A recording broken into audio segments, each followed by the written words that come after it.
ఆదివాసీ దేవాలయమా? ఇలాగే పూజ చేస్తుంటారు. దీనికి మన ఇంతకుముందు పూర్వకాలం వారి మన ఆచారం ఇలా పెట్టుకుంటారు.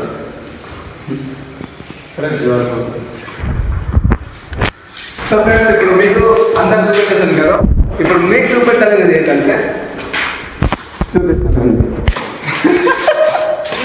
ఇప్పుడు మన విలేజ్లో పెళ్ళి ఎలా చేస్తారంటే అలా తోరణాలు కట్టేసి అలాగా ఇద్దరు అమ్మాయి అబ్బాయికి కూర్చోబెట్టి సింపుల్గా అలా చేస్తారు అనమాట.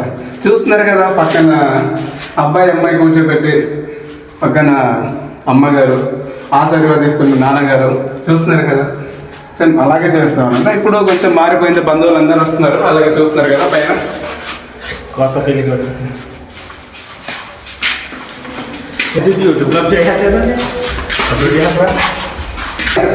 చెప్పండి సార్. ఇది ఓకే సార్ మంచం సార్ పురాణాకాలంలో. ఓకే. సో ఫ్రెండ్స్, మీకు తెలిసింది కదా ఇది మంచి